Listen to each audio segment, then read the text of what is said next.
Hello everyone, welcome back to the channel. आज जो हम सेशन करने वाले हैं ये है एनएलएम का सेशन नंबर 4। ठीक है, इसमें भी कुछ इंपॉर्टेंट क्वेश्चंस हैं एफबीडी के। अब इसमें आपको देखो फ्रिक्शन जो है वो एकदम क्लियर करके ले लेना है। फ्रिक्शन के सारे क्वेश्चंस भाई, फ्रिक्शन का पूरा कॉन्सेप्ट आपको इस चैप्टर में क्लियर करके ले लेना है। ओके, तो बढ़ते हैं भाई, क्वेश्चन सॉल्व करना शुरू करते हैं।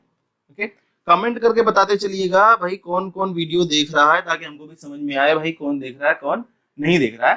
क्वेश्चन देखिए, आपको यहाँ पे थर्ड क्वेश्चन दिया हुआ है। क्वेश्चन में देखिए दो ब्लॉक हैं, ब्लॉक ए और ब्लॉक बी। ब्लॉक ए जो है वो 10 मीटर पर सेकंड की डायरेक्शन से मूव कर रहा है राइट में।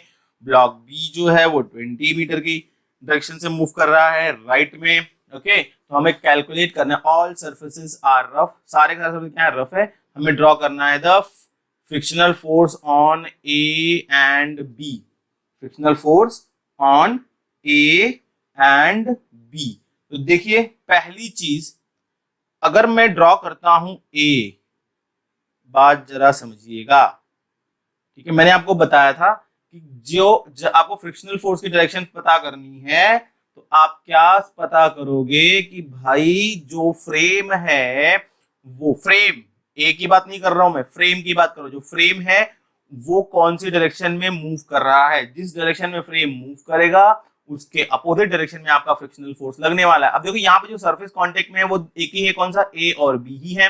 जो फ्रिक्शन लगेगा ए पे वो बी लगाएगा, सिमिलरली बी पे जो फ्रिक्शन ए लगाएगा। ठीक है, तो ए पे जो फ्रिक्शनल फोर्स की डायरेक्शन होगी, अब देखो क्योंकि दोनों ऑब्जेक्ट्स मूव कर रहे हैं तो फ्रिक्शन कौन सा होगा हमारा, काइनेटिक फ्रिक्शन होगा। ये बात तो एकदम क्लियर। जब कोई ऑब्जेक्ट मूव करती है, ठीक है, उस समय जो फ्रिक्शन लगता है उसको हम कहते हैं काइनेटिक फ्रिक्शन।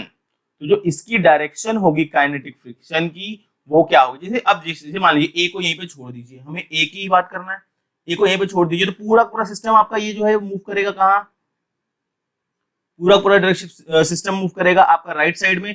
अगर आप बी पे बैठे हुए, जरा समझ सोचिएगा, सपोज करिएगा अगर आप बी पे बैठे हुए हो, फ्रेम ऑफ रेफरेंस की बातें होती हैं, हम बैठे हुए कहाँ, बी के ऊपर, हम मूव करेंगे इस डायरेक्शन में, तो हमें क्या दिखेगा, ए कहाँ मूव कर रहा है, इस डायरेक्शन में ना, ए यहाँ पे जाता हुआ दिखाई देगा राइट। तो ए का जो मोशन का डायरेक्शन है वो लेफ्ट में है, यानी इस पे जो फ्रिक्शनल फोर्स लगेगा F of K on A due to B, वो लगेगा राइट डायरेक्शन में। तो इस तरह से हम फ्रिक्शनल फोर्स की डायरेक्शन फाइंड आउट करते हैं। ये तो बातें होगी ए की। भाई ये कॉन्सेप्ट अगर क्लियर नहीं होगा ना तो भाई क्वेश्चंस में बड़ी डिफिकल्टी आने वाली है, आप बात समझ लीजिएगा। अच्छा, अब ए की बात तो हो गई, अब बात कर लेंगे हम लोग बी की। देखिए बी यहां पे है। ओके, अब बी पे दो फोर्सेस लग रहे हैं भाई, बी पे दो फोर्सेस लग रहे हैं। एक लगा रहा है ग्राउंड, क्योंकि बी दो सरफेस के कांटेक्ट में है, बी ए के भी कांटेक्ट में है और बी इस ग्राउंड यानी अर्थ के भी कांटेक्ट में है। तो हम पहले ए की वजह से जो फोर्स लगेगा कौन से डायरेक्शन में लगेगा हम वो फाइंड आउट कर लेते हैं। तो भाई बी आगे की तरफ मूव कर रहा है, अब ए पे, अब आप विद रिस्पेक्ट टू ए करो तो आप ए पे खड़े हो जाओ, ए पे खड़े हो जाओ, बी आगे मूव कर रहा है।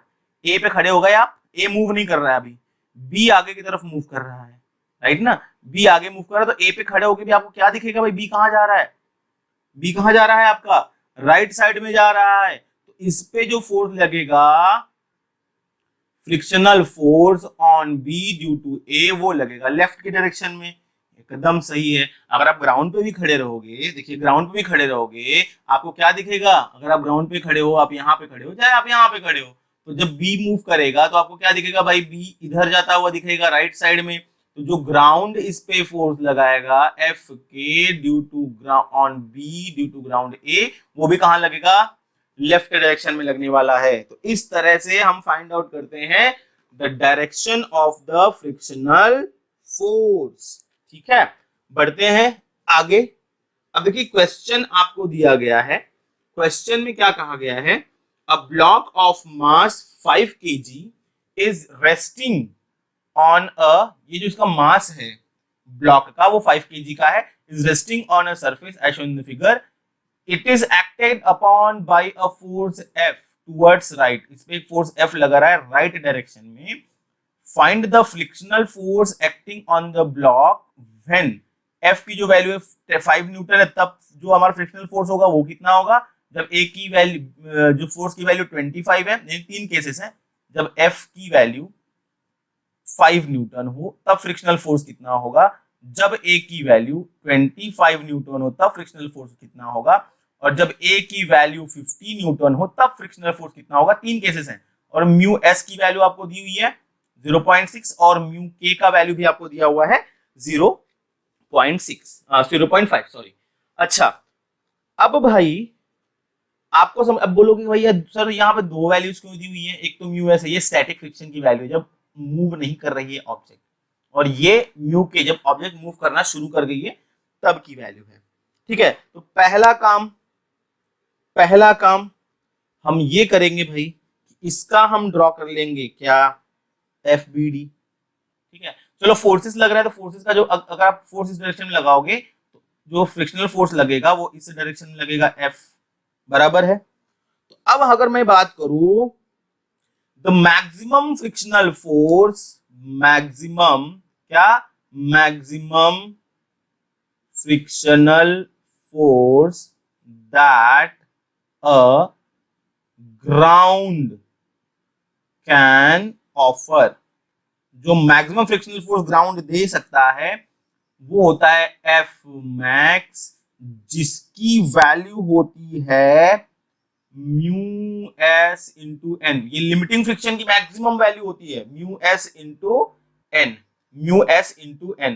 तो भाई देखो इस पे 2 फोर्सेस लग रहे हैं, एक तो इसका एम जी डाउनवर्ड डायरेक्शन में, अब आपको एम पता है 5 kg, यानी कितनी वैल्यू हो गई 5 इंटू 10 जी 10 ही लेना है, यानी 15 न्यूटन का वो डाउनवर्ड डायरेक्शन लग रहा है, और इस पे जो नॉर्मल रिएक्शन एन लगेगा वो ऊपर की तरफ लगेगा। तो यहां से आपको ये तो एकदम क्लियर हो गया क्या, m इज इक्वल टू 50 बराबर है। तो अब हम निकाल लेंगे भाई the maximum frictional force that can be provided to the object by the ground is mu s into n। mu s static friction है, that is 0.6 into n की वैल्यू है 50, ये हो गया आपका 5 6 30 न्यूटन।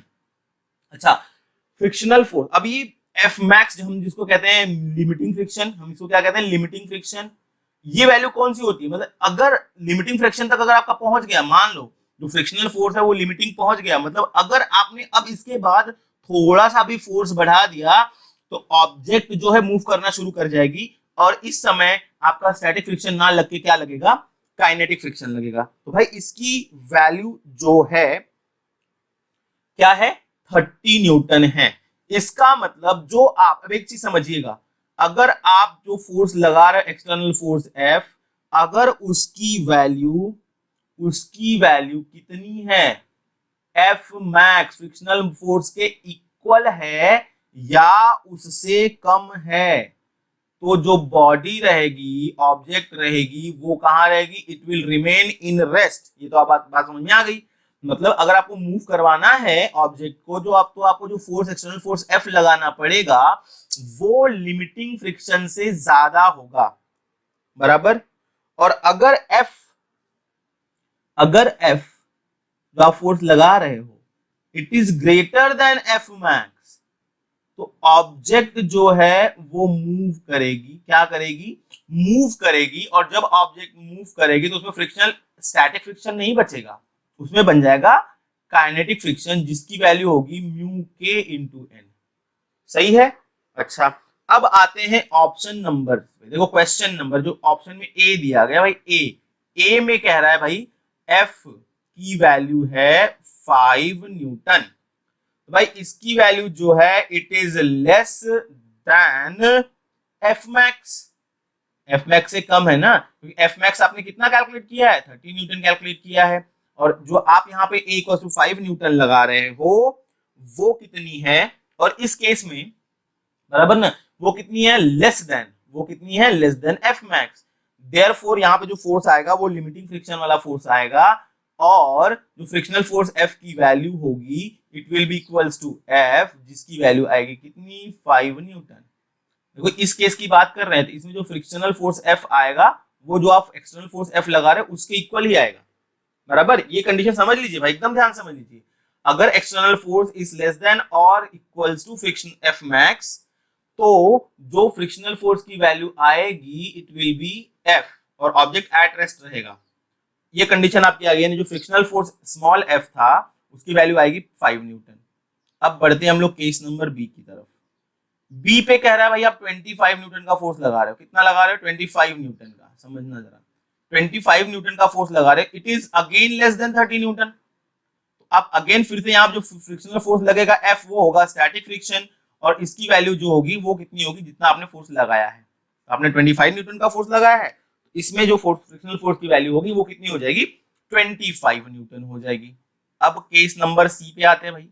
सी में कहा है जो आपका फोर्स एफ, जो एक्सटर्नल फोर्स आप लगा रहे हो वो है 50 न्यूटन का, यानी जो फ्रिक्शनल जो एक्सटर्नल फोर्स एफ है it is greater than F max, it is greater than F max.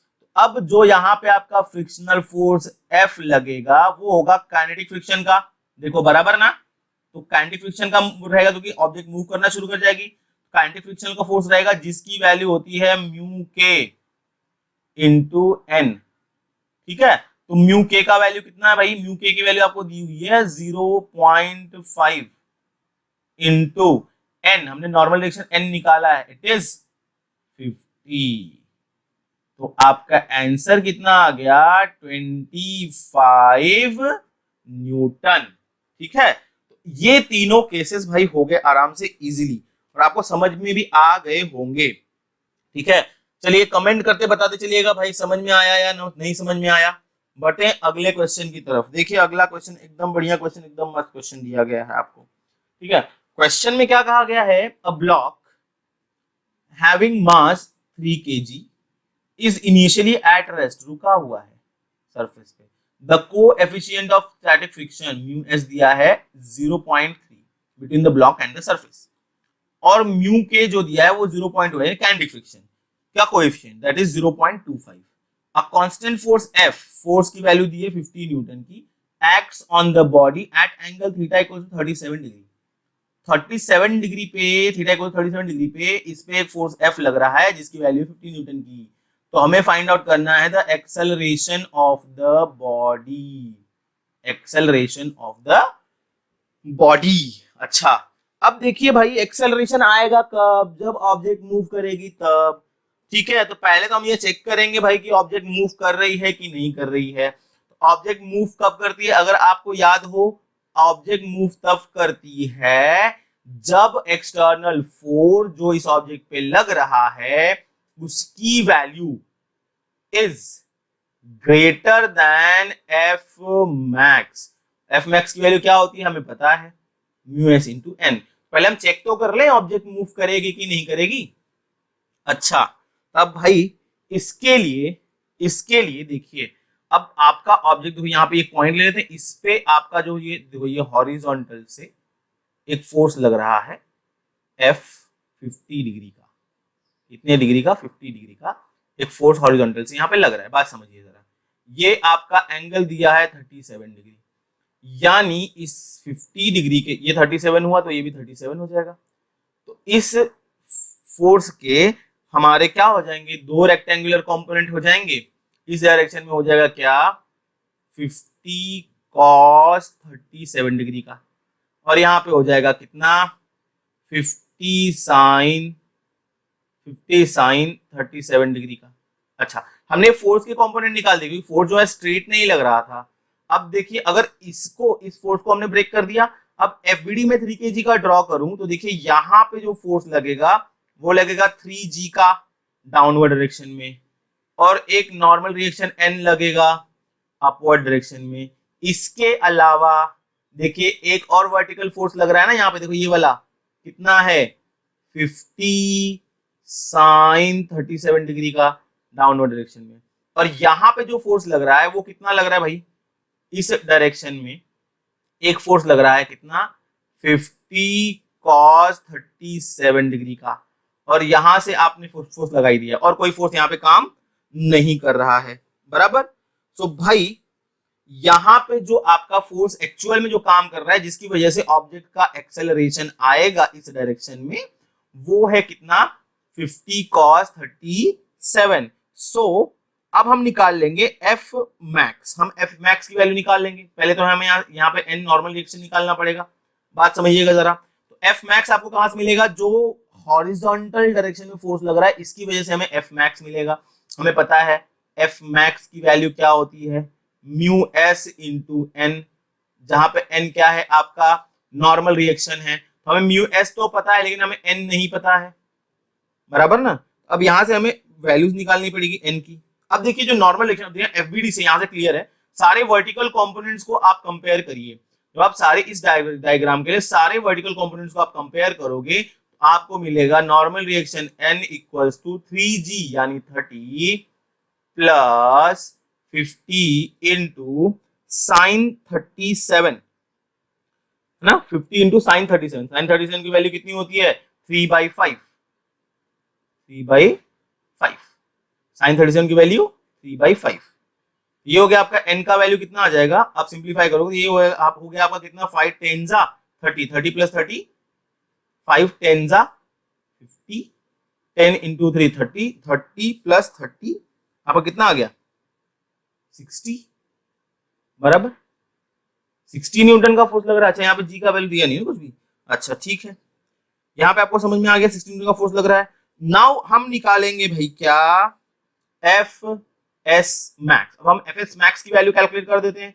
F X max की वैल्यू क्या होती है? Mu S into N. Mu S आपको देखो ऊपर दिया हुआ है कितना? 0.3 और आपको एन की वैल्यू मिल गई है 60। आंसर आ गया 18 न्यूटन। ये आपका एफ मैक्स का जो फोर्स लग रहा है वो 18 न्यूटन का लग रहा है।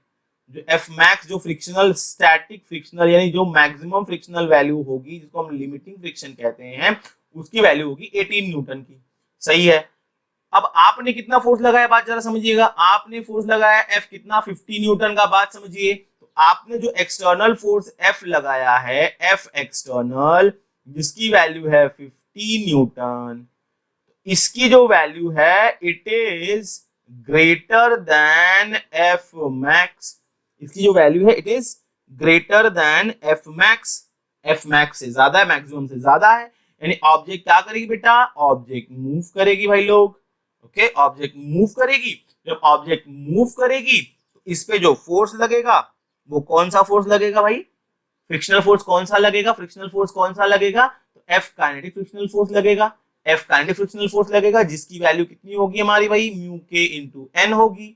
ठीक है, अब हमें म्यू के का वैल्यू पता है। बात समझिए जरा पहले। म्यू के की वैल्यू में दी हुई है 0.25। कितनी दी हुई है? 0.25। और हमने एन निकाला हुआ है इट इज 60, है ना। ये आपका कितना आ गया? 15 न्यूटन। ये हो गया आपका एफ के। तो अब भाई एफ एस काम नहीं करेगा, इस पे एफ के काम करेगा। ये तो आपको क्लियर हो गया, बराबर। अच्छा, अब हमें निकालना क्या है? एक्सेलरेशन निकालना है। यहां तक तो हमने गेम किया भाई कि पहली बात हमने तो ये पता किया कि ऑब्जेक्ट मूव करेगी कि नहीं करेगी, तो हमें पता चल गया ऑब्जेक्ट मूव करेगी। अगर यहीं पे आ जाता कि ऑब्जेक्ट मूव नहीं करेगी, ऑब्जेक्ट मूव नहीं करेगी इसका मतलब क्या? जो एक्सटर्नल फोर्स की वैल्यू होती वो मैक्सिमम लिमिटिंग फ्रिक्शन से कम होती, तो ऑब्जेक्ट मूव करता ही नहीं, एक्सेलरेशन 0 हो जाता। लेकिन यहाँ पे क्या आ गया भाई कि नहीं यार, ऑब्जेक्ट मूव करेगी।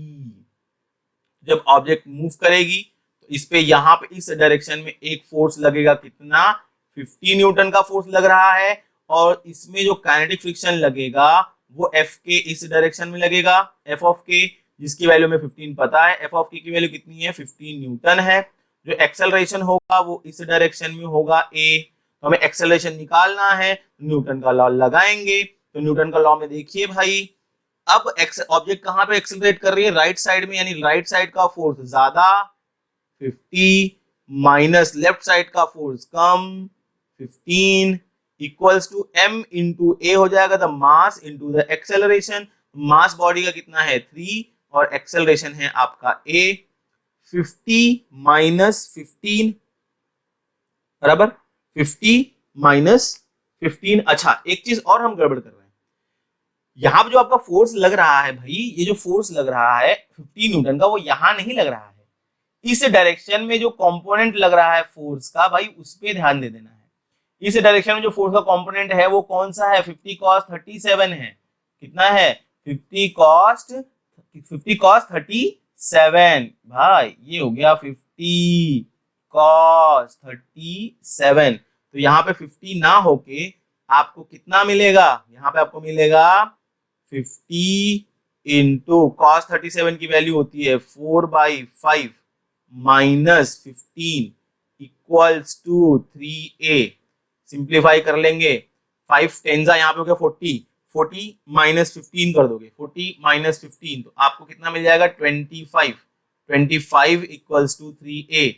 तो आपको जो a का वैल्यू मिल जाएगा वो मिल जाएगा 25/3।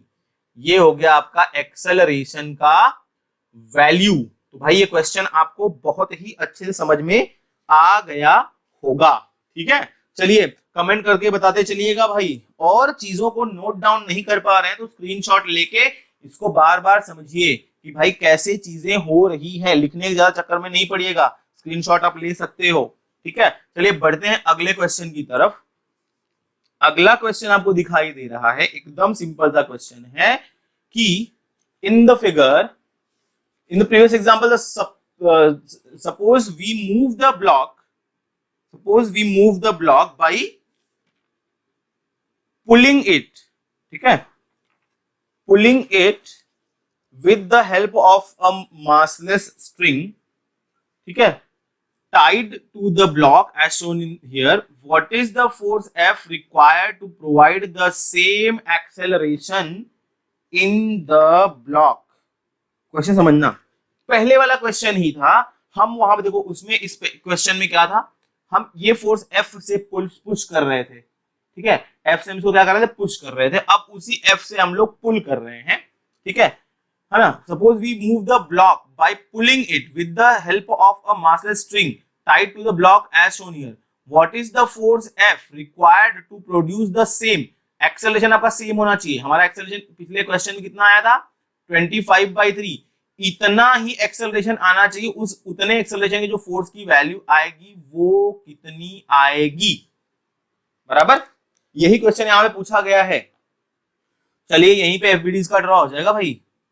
तो अब यहां पे देखिए, यहां पे जो इस एफ के दो कंपोनेंट हो जाएंगे, इस डायरेक्शन में हो जाएगा आपका एफ cos 37 और यहां पे इस डायरेक्शन में हो जाएगा आपका कितना, एफ sin 37।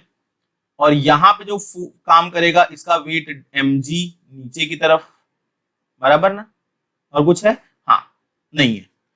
और इसका जो नॉर्मल रिएक्शन n होगा वो काम करेगा ऊपर की तरफ। ठीक है, यहां तक क्लियर है चीजें हमको। ओके, अब समझिएगा। और अगर आप एफबीडी चलो क्लियर ड्रॉ कर लो भाई, एफबीडी क्लियर एकदम ड्रॉ कर लो। क्वेश्चन में कहा गया है, आप यहां देखो, आप यहां से एक फोर्स लगा रहे हो F, यहां से आप एक फोर्स F लगा रहे हो एक एंगल थीटा पे, कितने पे, एंगल थीटा पे। इस F के दो कंपोनेंट हो जाएंगे, यहाँ पे हो जाएगा F cos थीटा, यानी F cos 37, क्योंकि थीटा वहां पे 37 था, F cos 37 यहाँ पे हो गया। और इसका दूसरा कंपोनेंट हो जाएगा तुम्हारा यहाँ पे क्या, F sin 37। इसके बाद हॉरिजॉन्टल का जो नॉर्मल रिएक्शन n होगा वो लगेगा आपका ऊपर की तरफ। और इसका जो वेट है mg 3 ग्राम 3 kg का था, तो यहाँ पे 3g जो वेट लगेगा वो कहाँ काम करेगा, नीचे की तरफ, बराबर।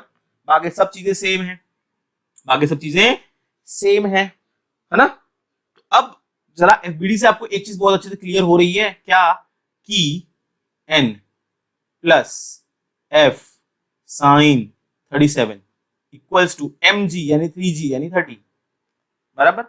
हमें देखो यहाँ पे f का वैल्यू निकालना है और n का वैल्यू निकालना है। ठीक है, तो हम यहां से n निकाल लेंगे। n की वैल्यू क्या हो जाएगी, 30 माइनस f साइन, ठीक है, आपका जो साइन की वैल्यू है साइन 37 की वैल्यू हमारी आती है कितनी, 3/5। ठीक है, तो ये हमारा n मिल गया, पहला काम तो एक चीज तो ये हो गई। अब देखो जो इसमें फ्रिक्शनल फोर्स लगेगा एफ के लगेगा इस डायरेक्शन में, तो हमने वर्टिकल कंपोनेंट तो सिंप्लीफाई कर लिए। अब हॉरिजॉन्टल कंपोनेंट की बारी आती है और एक्सेलरेशन ए की डायरेक्शन यहाँ पे है। तो भाई इस डायरेक्शन में जो फोर्सेस लग रहे हैं वो कौन कौन से फोर्सेस लग रहे हैं, तो इस डायरेक्शन में देखो आपका एक्सेलरेशन इसी डायरेक्शन में, यहाँ पे आपको एक फोर्स लग रहा है क्या, एफ cos 37 का, और उसके अपोजिट में एक लग रहा है आपका फोर्स F काइनेटिक फ्रिक्शन का, और आपको जो वैल्यू यहाँ मिलेगी इक्वल टू MA यानी 3 इंटू ए मिलेगी, और ए आपको सेम लेना है, ए आपको सेम रखना है, बराबर ना। ठीक है, अब वैल्यूज हम देख लेते हैं यहाँ पे, तो ये हो जाएगा आपको F cos 37 is nothing but 4/5 minus F of K। ठीक है, F ऑफ K कितना हो जाएगा बेटा, म्यू के, है ना। F ऑफ K हमारा हो जाएगा क्या, म्यू K इंटू एन। ठीक है, F ऑफ K आपका हो जाएगा mu K into N, value put कर देंगे यहाँ पे म्यू K इंटू एन। अब यहाँ पे देखो एन का वैल्यू जो है वो है 30 minus 3F/5, 30 minus 3F/5 equals to 3 into A, acceleration हमारा 3 इंटू 25/3। तो यहाँ पे देखो 3 और 3 कैंसिल हो गया, तो यहाँ पे हमें मिला 4F/5 माइनस म्यू के का वैल्यू सेम रखना है हमें, कितना पिछले क्वेश्चन में था हमारे पास म्यू के का वैल्यू 0.25 यानी 25/100। ठीक है, 0.25 यानी 25 डिवाइडेड बाई 100। ठीक है, 25 वन जा यानी 1/4 है, 25 वन जा 25 फोर जा, और ये हो जाएगा सिंप्लीफाई करोगे तो ये हो गया 300, 5 का मल्टीप्लाई 5 3 जा 15 हो जाएगा, 150 minus 3F total term divided by 5 equals to 25। अब देखो यहाँ पे F के अलावा और कुछ बचा है क्या, नहीं, हमारे पास F के अलावा यहाँ पे कुछ भी नहीं बचा है। इस पूरे ब्रैकेट को अगर आप सिंप्लीफाई करिएगा, ब्रैकेट ओपन या 5 का मल्टीप्लाई यहाँ पे क्रॉस मल्टीप्लाई कर दो दोनों का, चलो पहली बात तो एक समझ लो। ठीक है, यहाँ पे 4F/5 है, यहाँ पे अब सिंप्लीफाई करके अच्छे से लिखो, चलो पहले यहाँ पे तो 4F/5 माइनस यहाँ पे 4 का मल्टीप्लाई हो जाएगा, तो ये हो जाएगा आपके पास 150 minus 3F divided by 4 5 20 equals to 25। भाई क्रॉस मल्टीप्लाई करके एलसीएम लेके डिनोमिनेटर सेम कर लो, डिनोमिनेटर सेम करके आपको, क्योंकि एक ही सिंगल वेरिएबल F है, सिंप्लीफाई करके आपको F की वैल्यू मिल जाएगी। यहाँ पे जो F की जो वैल्यू आएगी वो नियर अबाउट जो आपकी आंसर होगा वो 35 की लगभग में नजदीक में आएगा। भाई ये सॉल्व करने का काम जो है आप कर लीजिएगा, बराबर। देखो अब कितना फर्क पड़ गया, एक्सेलरेशन भी सेम है, ठीक है, सब कुछ सेम रहा, लेकिन वहां पे जब पुशिंग फोर्स था तो F50 लेना पड़ गया था, और यहाँ पे जो पुशिंग फोर्स सेम, जबकि एक्सेलरेशन सेम लेना है, वहां पे भी एक्सेलरेशन ए हमारा जो मिला था वो 25/3 मिला था, लेकिन वहां पे फोर्स ज्यादा लगाना पड़ा था, और यहाँ पे फोर्स क्या करना पड़ रहा है, कम लगाना पड़ रहा है। भाई यहाँ फोर्स क्या करना पड़ रहा है, बहुत कम लगाना पड़ रहा है। यानी आप यहां से एक चीज समझ सकते हो कि pulling, it is easy to pull than to push.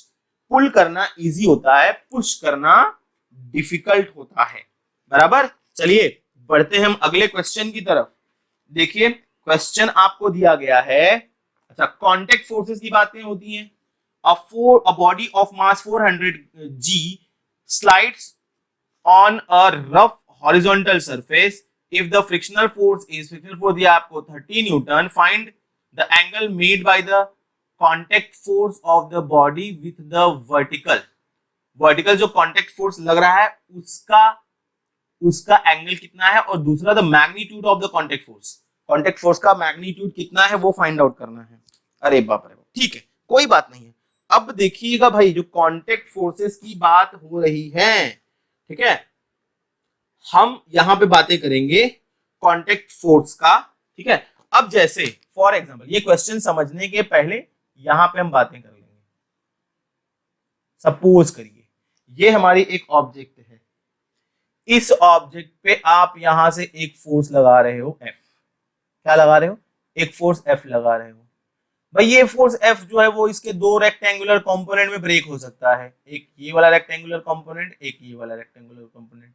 मान लो यहाँ का जो एंगल है वो है लैम्बडा, और आपने फोर्स लगाया F, तो भाई यहाँ पे जो F ब्रेक हो गया, जिसको हम कांटेक्ट फोर्स कह रहे हैं, तो वो हो गया nothing but the normal force, और यहाँ पे हो गया it is nothing but the frictional force.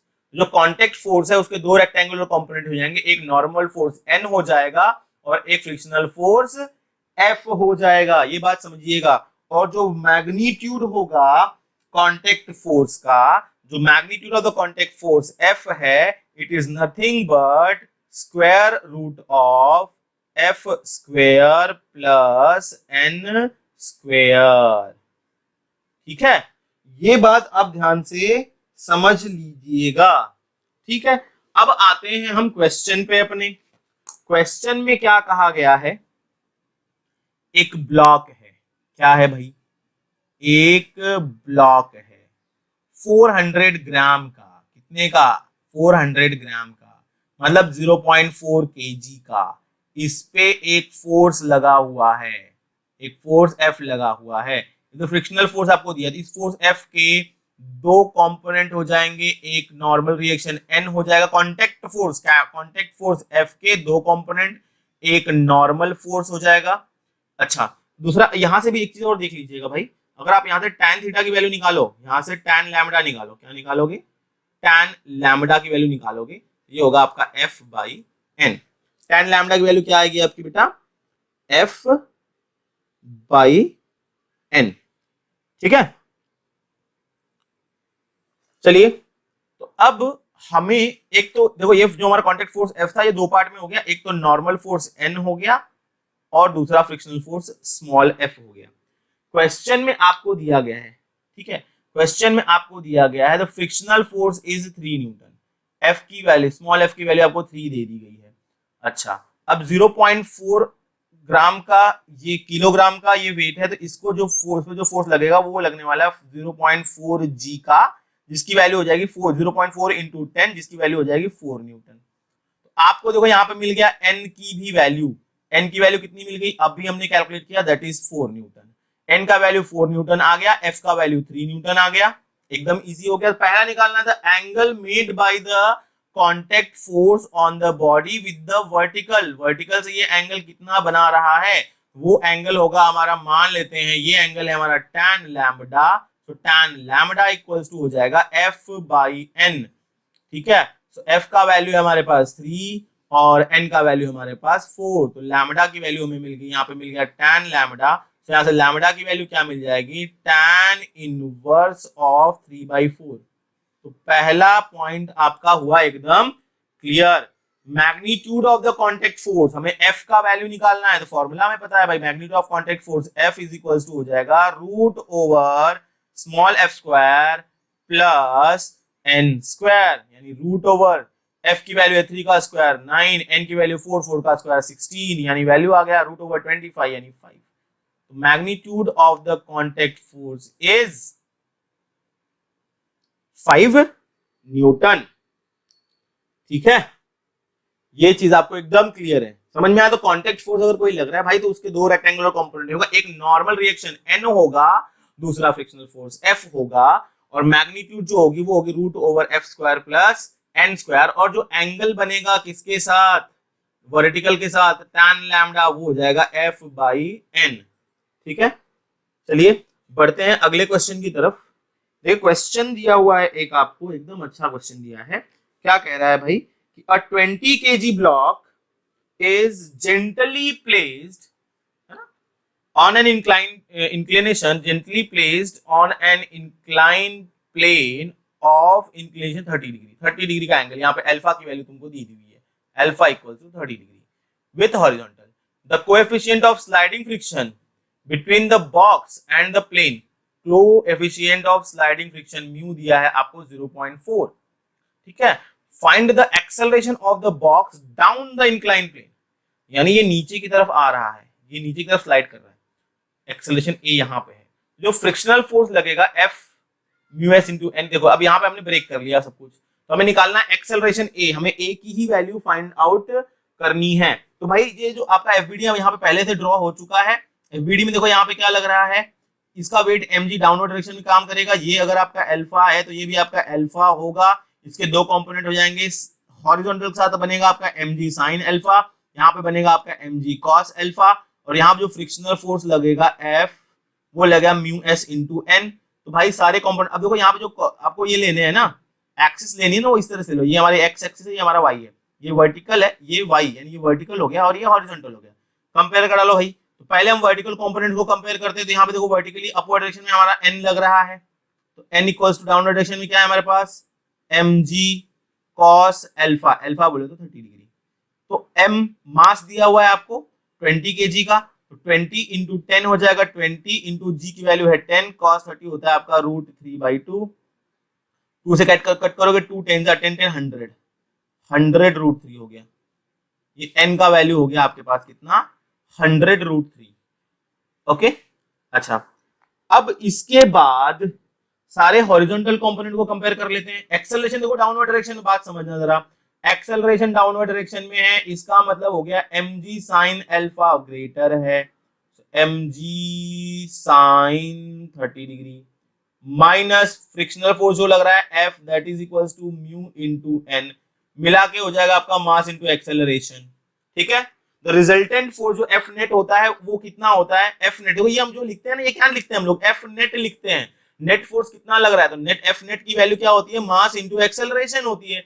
F net कैसे निकाल लेते हैं भाई, तो दो फोर्सेस अपोजिट डायरेक्शन में लग रहे हैं तो दोनों का डिफरेंस निकाल लेते हैं। तो डिफरेंस कैसे, किसमें से किसको माइनस करोगे, तो जिस डायरेक्शन में एक्सेलरेशन है उधर वाला फोर्स ज्यादा है और उसके अपोजिट वाला फोर्स कम है, तो ज्यादा में से कम को माइनस कर दिया हमने।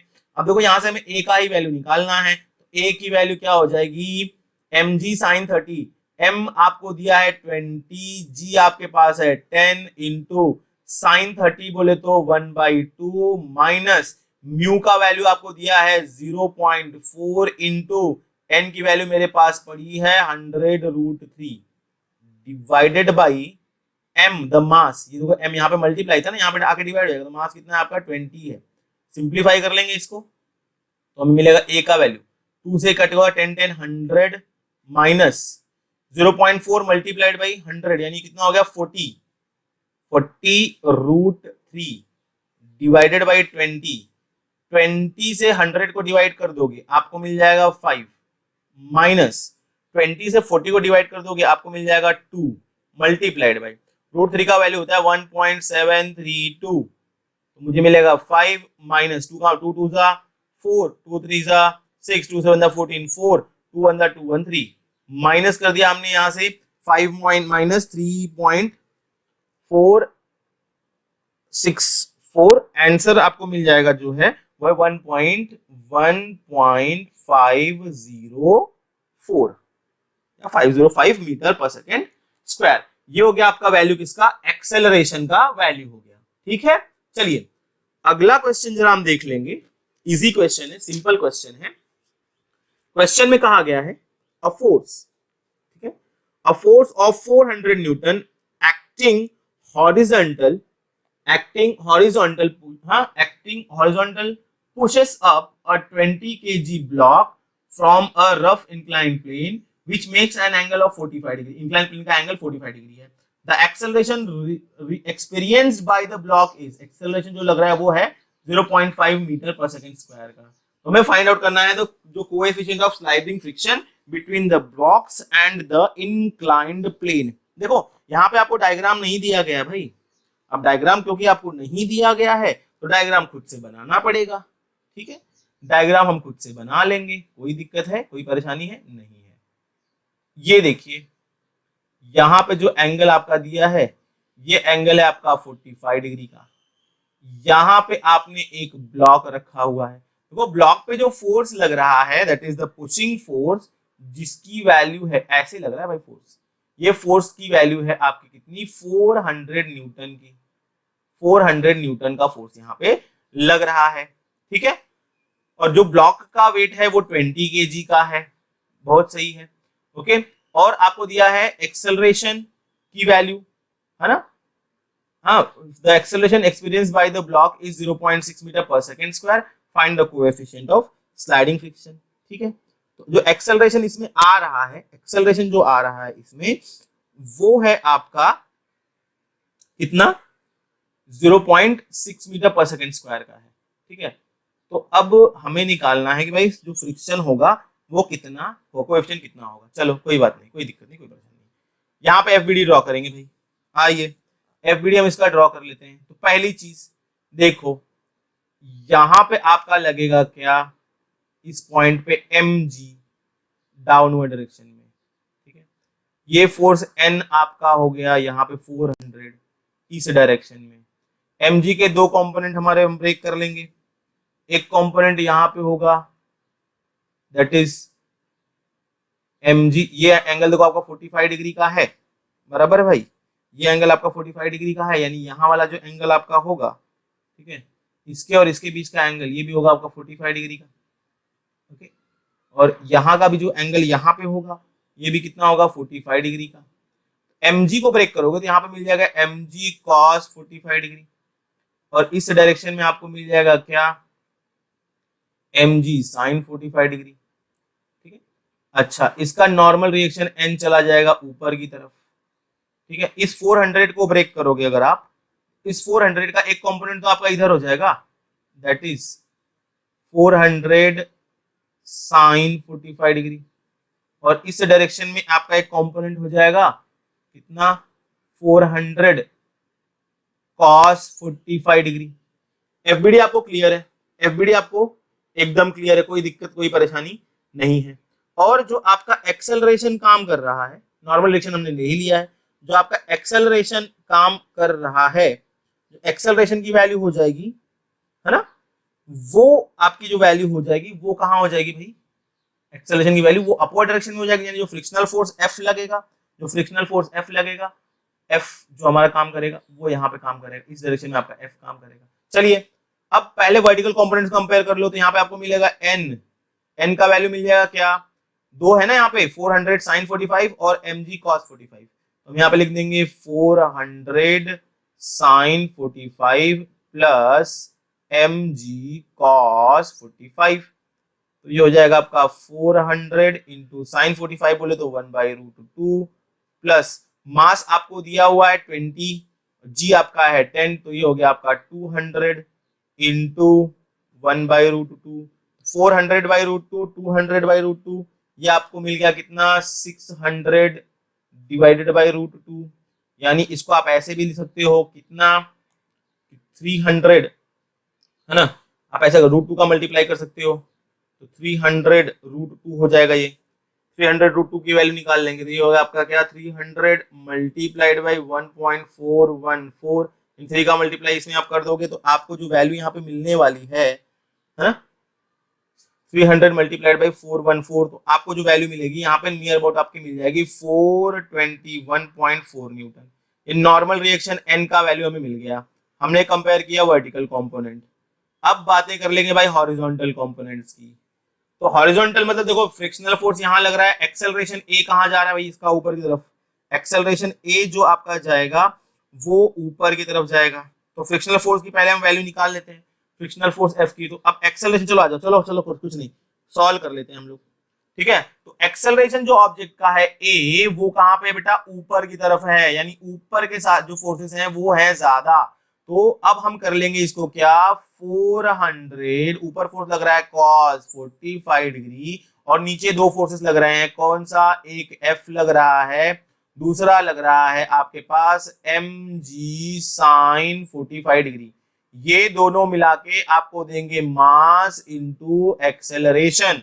अब भाई आपको एक्सेलरेशन की भी वैल्यू पता है, मास की भी वैल्यू पता है, चलिए वैल्यू पुट 400 cos 45, 400 cos 45 बोले तो 400 cos 45 बोले तो 1/√2 माइनस एफ क्या होता है म्यू एस इंटू एन होता है, तो आपको म्यू कोएफिशिएंट दिया हुआ है, कोएफिशिएंट आपको पता है, हाँ नहीं, हमें वही तो पता करना है, तो ये हो गया म्यू इंटू एन, एन का आपको वैल्यू पता है नियर अबाउट 421.4 हो गया, minus M G sine 45, M into G हमने लिखा 200/√2 इक्वल्स टू मास है आपका 20, एक्सेलरेशन है 0.6, 400√2 माइनस 200√2 कर दोगे तो आपको मिल जाएगा कितना 200/√2 माइनस 421.4 म्यू इक्वल्स टू ये हो जाएगा आपका 12 को यहाँ पे लाके माइनस कर दोगे 400, 200 डिवाइडेड बाई 2 यानी हो गया आपके पास क्या 100√2, ये हो जाएगा 100√2, ठीक है 100√2 है हो जाएगा, हाँ, और ये हो गया आपके पास माइनस 12, यहाँ पे आके माइनस हो जाएगा तो -12 हो जाएगा equals to 421.4 mu, okay, minus कर दोगे तो ये रूट टू की वैल्यू होती है 1.414, तो 100 into 1.414, 100 into 1.414 minus 12 equals to 421.4 mu. तो भाई यहाँ से म्यू का वैल्यू निकाल लेंगे, मल्टीप्लाई कर दोगे तो यहाँ पर हो जाएगा 141.4 माइनस 12, म्यू इक्वल्स टू आपको नहीं मिल जाएगा क्या 141.4 माइनस 12 डिवाइडेड बाई 421.4। इस तरह से आपको म्यू का वैल्यू मिल जाएगा, जिसकी वैल्यू आएगी नियर अबाउट 0.3137। पूरा कैलकुलेशन करके आप इसको चेक कर लेंगे। भाई कॉन्सेप्ट एकदम क्लियर करते चलिए, होप कॉन्सेप्ट आपका क्लियर हो रहा है। ठीक है, चलिए बढ़ते हैं हम अगले क्वेश्चन की तरफ। ठीक है, हमारा अगला क्वेश्चन देखिए। अगला क्वेश्चन में आपको देखो दिखाया गया है क्या कि दो ब्लॉक आपके रखे हुए हैं। ठीक है, ब्लॉक, एक का मास है m1, दूसरे का मास m2, यानी 1 kg and 2 kg, placed on the rough inclined plane as shown in the figure. Find out the acceleration of the block and contact forces in between these surfaces. μ1 और μ2 का value भी आपको दिया हुआ है। अच्छा, ये एग्जांपल सॉल्व करने से पहले भाई एक कॉन्सेप्ट बहुत अच्छे से क्लियर कर लेंगे हम लोग। क्या है वो कॉन्सेप्ट समझ लेंगे, एकदम अच्छे से समझ लेंगे, कोई घाई नहीं है, कॉन्सेप्ट क्लियर हो जाएगा भाई तो क्वेश्चन आपका 1 मिनट में बनेगा मस्त। ठीक है, सपोज करिए हमारा एंगल थीटा है। अब यहाँ पे दो ऑब्जेक्ट रखे गए हैं, एक का मास m1 है, दूसरे का मास m2 है। एक इन दोनों के बीच जो फोर्स लग रहा है कांटेक्ट फोर्स, वो क्या लग रहा है हमारा, मान लो n लग रहा है, n कांटेक्ट फोर्स लग रहा है। पहले वाले का जो कोएफिशिएंट है फ्रिक्शन का वो μ1 है, दूसरे वाले का फ्रिक्शनल कोएफिशिएंट है वो है μ2। ठीक है, एक का है μ1, एक का है μ2। ठीक है, अब इस केस में क्या हो जाएगा, अगर ठीक है पहला जो केस आपका बन रहा है, पहला केस अगर μ1 is equals to μ2 is equals to mu, दोनों का फ्रिक्शन का जो कोएफिशिएंट है वो क्या है, सेम है, यानी जितना फ्रिक्शनल फोर्स इस पे लगेगा उतना ही फ्रिक्शनल फोर्स इस पे लगेगा, यानी दोनों एट रेस्ट रहेंगे, यानी जो कांटेक्ट फोर्स है इन दोनों के बीच का वो हो जाएगा 0। मतलब दोनों क्या हैं, दोनों रुके हुए हैं और एक दूसरे को कोई फोर्स लगा ही नहीं रहे हैं ना। तो इसके लिए इस केस में जो एक्सेलरेशन हो जाएगा दोनों का एक्सेलरेशन, यानी a1 is equals to a2 which is equals to g sin theta minus mu mg cos theta. बोलोगे सर ये कहां से आ गया, भाई ये देखो क्वेश्चन में हमने बहुत बार यूज कर लिया है इसको। ठीक है, cos थीटा देखो कहां गया, एक्सेलरेशन a निकालना है आपको, डिवाइड बाय m कर देते हैं ना यहाँ से m1 m2। ठीक है, ये देखो फॉर्मूला है आपका, या यहाँ से आप कह सकते हो, देखो यहाँ से देखो एक्सेलरेशन अगर आपको यहाँ से चाहिए तो ये हो गया ना mu mg sin theta minus, ये देखो mg sin theta minus mu n की वैल्यू कितनी है mg cos थीटा। देखो यहाँ से यहीं से मिल जाएगा भाई, देखो यहाँ पे क्या मिल जाएगा, देखो सिंपल, इसी को सॉल्व कर लो यार, वहां की चीजें आपको क्लियर हो जाएंगी। जैसे मैं यहाँ पे लिख देता हूँ, हम यहाँ पे लिख देंगे mg sin 30 को जो लिखो आप थीटा माइनस म्यू n के प्लेस पे n की वैल्यू होती है n की वैल्यू यहाँ पे क्या है mg cos theta equals to ma, तो m यहाँ का कॉमन लेके कैंसिल हो जाएगा तो हमें मिलेगा g sin theta minus mu g cos theta equals to a। ये शॉर्टकट है भाई, यही चीजें ध्यान देनी होती है अपने को, बराबर। तो एक्सेलरेशन a का वैल्यू मिल गया g sin theta minus mu g cos theta. ठीक है, तो यहाँ पे जो a1 की वैल्यू हो जाएगी, दोनों का जो एक्सेलरेशन होगा a1 equals to a2 which is nothing but g sin theta minus mu g cos theta, यहाँ पे m नहीं आएगा, म्यू g cos थीटा। ठीक है, अब दोनों का एक्सेलरेशन जो होगा वो सेम होगा। अच्छा, दूसरा केस यहाँ पे ये आता है, दूसरा केस ये आता है कि भाई अगर μ1 इज स्मॉलर देन μ2, आप खुद सोचो, जो इसका फ्रिक्शनल फोर्स है वो कम है, इसका फ्रिक्शनल फोर्स है वो ज्यादा है, मतलब जो m1 है ना वो स्लाइड करके नीचे आ जाएगा, समझो इस पे कम फोर्स लग रहा है, ठीक है, इस पे ज्यादा फोर्स लग रहा है, तो ये स्लाइड करके m1 नीचे आ जाएगा, m2 ऊपर चला जाएगा, ऊपर मतलब वहीं का वहीं रहने वाले दोनों कभी भी कांटेक्ट में नहीं आएंगे। तो जो नॉर्मल डायरेक्शन n होगा, यानी जो दोनों के बीच का कांटेक्ट फोर्स होगा, जब कांटेक्ट में आएंगे ही नहीं, जो कांटेक्ट फोर्स N होगा वो क्या हो जाएगा, 0 हो जाएगा। और इस केस में जो आपका एक्सेलरेशन A1 का होगा वो होगा आपका g साइन थीटा माइनस म्यू1 g कॉस थीटा, और जो एक्सेलरेशन A2 का होगा वो होगा आपका g साइन थीटा माइनस म्यू2 g कॉस थीटा। अब तीसरा केस, दोनों केस में देखो आपको समझ में आ गया, इक्वल रहेगा तो n 0 और एक्सेलरेशन दोनों के इक्वल हो जाएंगे। अगर म्यू1 पहले वाले का फ्रिक्शनल फोर्स ज्यादा है, दूसरे वाले का फ्रिक्शनल फोर्स पहले वाले का कम है, दूसरे वाले का ज्यादा है, तो भी n आपका 0 रहेगा और दोनों के एक्सेलरेशन यहाँ पे ऐसे हो जाएंगे। और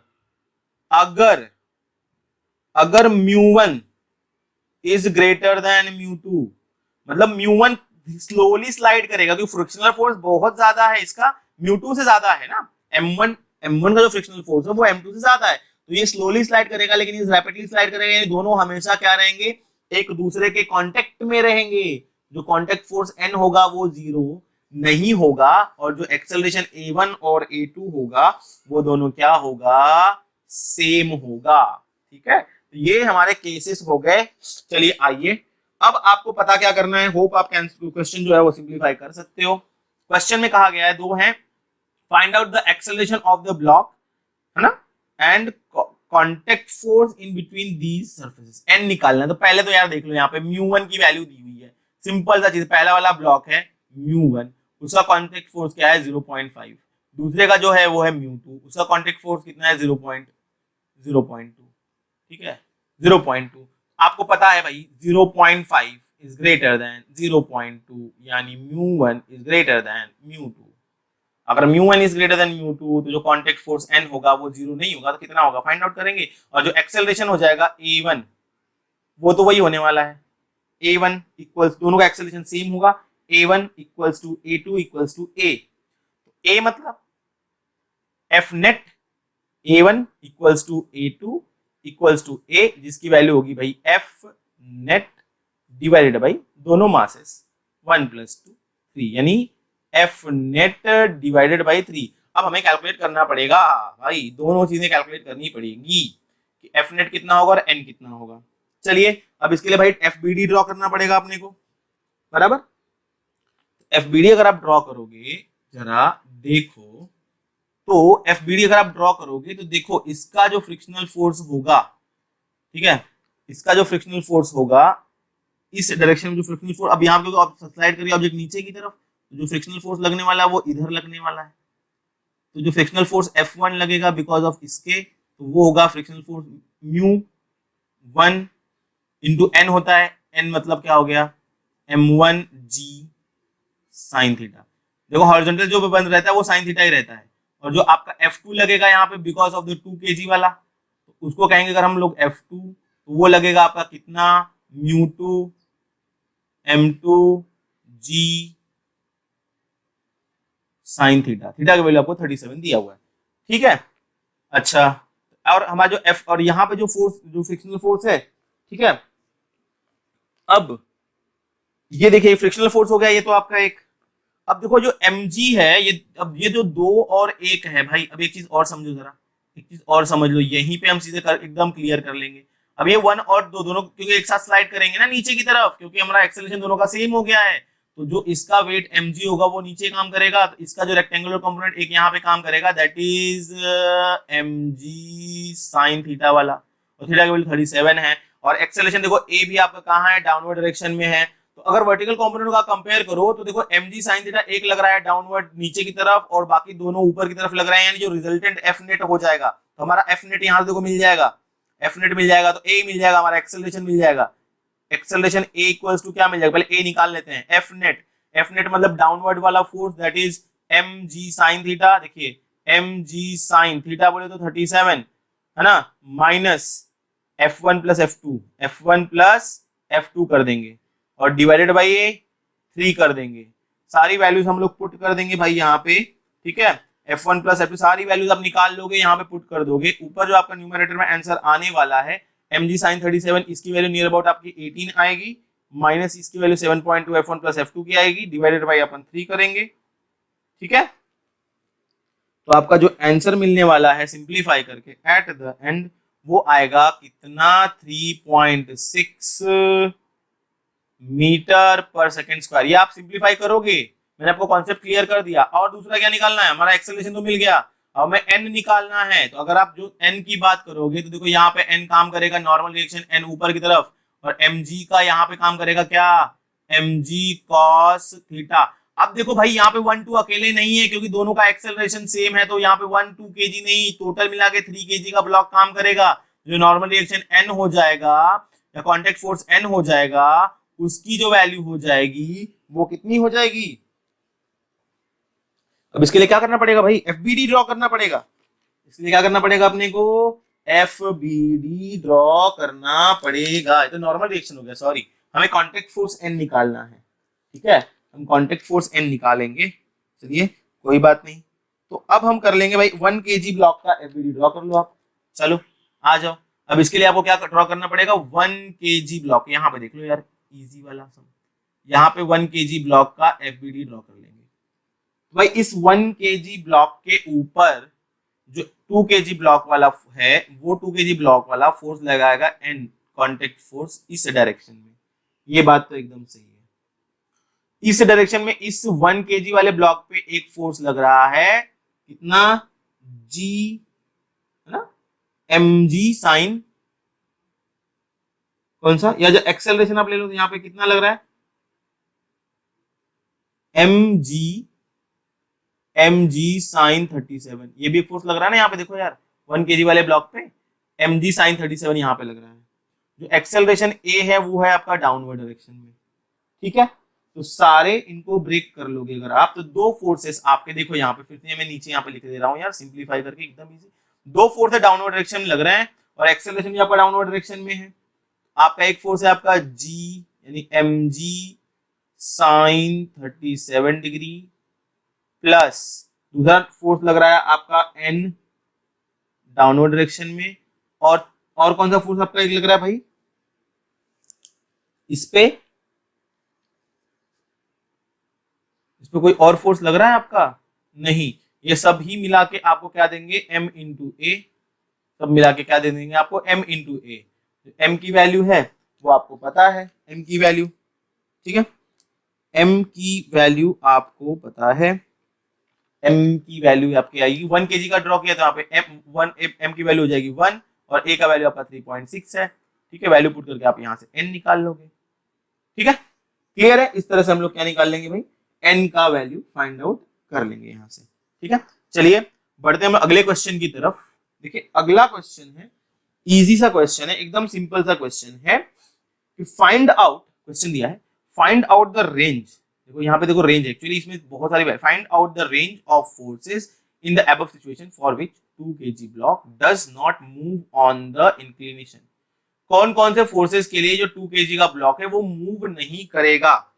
ठीक है, अब देखिए भाई इसके ना, इसका जो सॉल्यूशन है वो थोड़ा सा बड़ा है। ठीक है, थोड़ा सा बड़ा है, थोड़ा सा बड़ा है का मतलब, चलो अब हम पहले तो एफ यहाँ पे निकाल लेंगे, एफ जो फ्रिक्शनल फोर्स है एफ मैक्स, उसकी वैल्यू निकाल लेंगे। तो एफ मैक्स की वैल्यू क्या आ जाएगी, म्यू एस इंटू एन। अब इसको ब्रेक करो, इसका एफ बी डी ब्रेक करो, ठीक है, आपको क्या मिल जाएगा, एफ मैक्स का वैल्यू